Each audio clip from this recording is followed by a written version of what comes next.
الوصفة اللي جابت أكتر من 40 مليون مشاهدة على فيسبوك بس، ده غير بقية المنصات. أكلتي المفضلة اللي لازم أعملها مرة كل أسبوع، واللي جننت وأبهرت كل اللي جربها بالطريقة دي. انسوا بقى الطرق التقليدية لطبخ الفراخ وجربوا الطريقة بتاعتي النهاردة دي. في طاسة على النار حطيت شوية زيت كده قد 3-4 معالق، وحطيت عليهم بصلاية متقطعة شرايح أو جوليان. البصل يدبل ياخد لون ذهبي، بننزل عليهم بفصين من الثوم مفرومين مع 1 فلفل أخضر أو فلفل رومي، نفرمهم مع بعض كده، ممكن بالسكينة وممكن بالهون كمان، تدقوهم ينعموا خالص. نحطهم على البصل بس بعد ما ياخد لون ذهبي، ونقلب بقى لحد لما الثوم يطلع ريحته كده.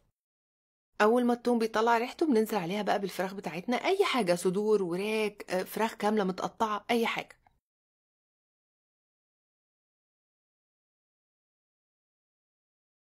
عاوزين نديها تقليبه وتشويحه كده مع الخضار دهوت. بعد كده ننزل عليها بقى بملح، فلفل اسود، معلقتين كبار من الكاري، والكاري هو اساس الوصفه وهو ده النكهه المميزه في الوصفه. نص معلقه صغيره من البهارات المشكله او ال7 بهارات او اي بهارات عندكم، ميكس بهارات كده في البيت. لو مفيش الغوب مفيش مشكله. نقلبها كده مع البهارات، تاخد من طعم التتبيله وتاخد من طعم الخضار وتتشوح كده شويه.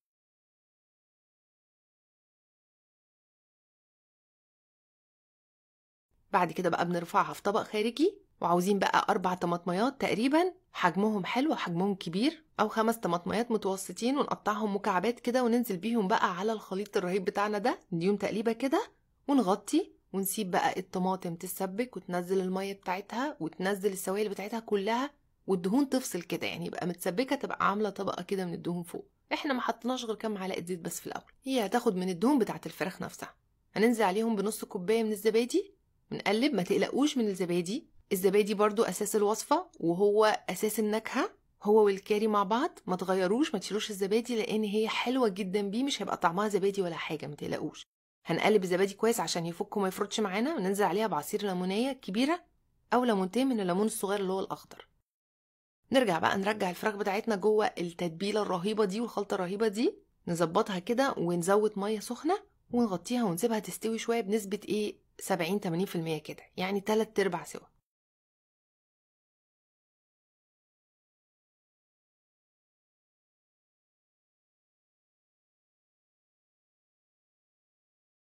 حابين بقى تكملوا، يعني تكملوا سوا على النار وتخلوها تشرب السوائل خالص وتقصر وتبقى عاملة صوص كده تقيل او سميك، مفيش مشكلة. حابين بقى تكملوا جميلكم، دخلوها الفرن بقى، دي تجنن.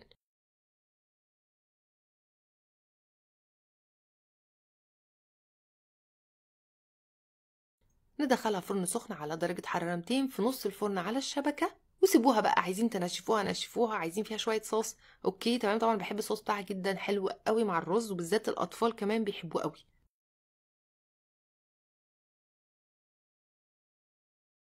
قدمتها بقى مع رز ابيض، ممكن طبعا مع رز بالشعرية او اي حاجة من الحاجات الحلوة بتاعتنا دي، رشة من البقدونس كده للتزيين، ودوقوا بقى احلى فراخ ممكن تاكلوها في حياتكم.